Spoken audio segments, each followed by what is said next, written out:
Isbagan dito nga kami sa SM South mga at birthday ng pamangkin ko. At dito nga kami kakain sa may Mang Inasal dahil Andres nga dito. Kaya samahan nyo kami, let's go. At dito nga nagkatanungan na kami kung makakailang kami ng kanin. At nandito ang papa ko rin malakas na kumain na yan. Habang inaantay nga namin yung order namin, nakita ko si kuya, sabi ko walang sabaw.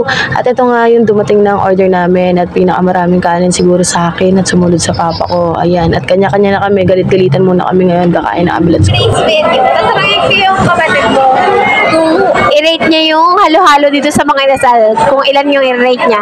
Be, ilan rate mo sa halo-halo ng mga inasal? 5. Bakit? Bobo po na yan. Ilan yung for the go. At dito nga nagkayaan para gawin ng time-lapse para kaming ewan na pinagtitinginan na kami dito. Akala nila kung sino patay gutom yung kumakain sa mga inasal. Kung halo-halo nga nila dito, ang lamig-lamig ang sakit sa ngipin. Pero go lang naman dahil masarap naman talaga yung halo-halo nila dito kahit ang mumukha kami tanga dito. Yung time na nga ito, pinagtitinginan na nga kami at ang gulo-gulo nga namin ang ingay pa ng kapatid ko. At grabe kami kumain dito para naman kami hindi kumain ng ilang taon. After nga neto, kinantahan na namin muna yung pamangkin ko at hindi lang kami ang kumanta, ang lahat ng customer doon sa inasal. Happy birthday, happy birthday, happy birthday to you.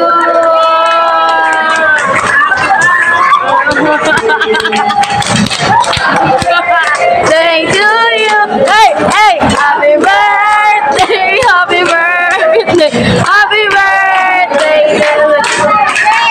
Thank you.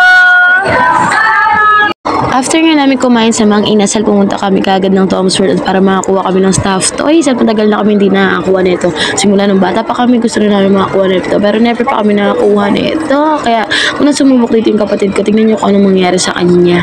At ayun na nga, pinindot niya na nga. Akala niya makakuha yan at excited pa siya dito. At tinatanong niya pa ako kung ito na nga. At ayun, nakuha niya nga. Sa totoo lang. Tuwang-tawa nga yun sa sarili niya at hindi niya ina-expect yun. At hindi rin naman ako magpapatalo dahil gusto ko rin masubukan. At akala ko nga ito rin makakuha ko. Pero hindi rin pala.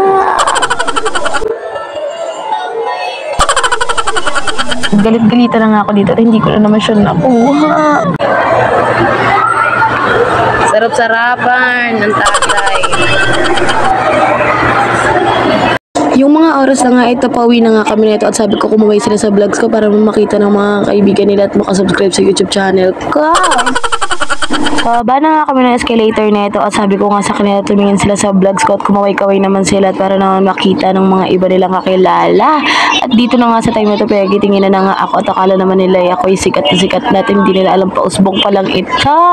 Yung time na nga ito, yung hiya na ako nito, pinagkitingin na nga ako at akala naman nila kung sino ako. At pero gusto ko itong ilagay sa YouTube channel ko para naman may memories ako na magkakasama pa kami. Malapit na rin naman ako umalis dito sa Pilipinas at may miss ko naman talaga sila ng sobra-sobra kaya gusto ko itong gawin. At dito na nga pinagitingin na nga kami at akala naman nila bibili kami ng sapatos dito sa may Nike. At ito nga mga to at ang iingay na nga at sabi nila itaas ko daw ang camera para naman makita sila habang naglalakad. Habang naglalakad na nga kami nito at sinasabi ng ate ko ipakita namin na akala namin bibili kami ng H&M dito sa may SM South Mall. Natawanan na nga kami at sila mama nahuhuli at sabi ni mama hindi daw siya nakikita sa video kaya tinaas ko pa yung cellphone ko. Yung ate ko nga dito pabida pinakita pa yung binili namin ng red ribbon at kala mo ngayon lang siya nakakita niyan. At dito kami sa may H&M at pinakita ko nga yung mga damit at gusto bumili ng ate ko at kunwari bibili na lang kami. Habang naglalakad nga kami dito, pinagitingin na nga kami at akala naman nila isasama ko sila sa video. Pero kung gusto lang naman nila, pwede naman sila magsabi sa akin. At ito nga, pagtaas ko nga ng camera, nakita nga si tatay at biglang liko si tatay. O, diba? Hanggang dito na lang mga bibi at susunod ulit. Huwag makalimutan mag-subscribe sa aking YouTube channel. Bye-bye!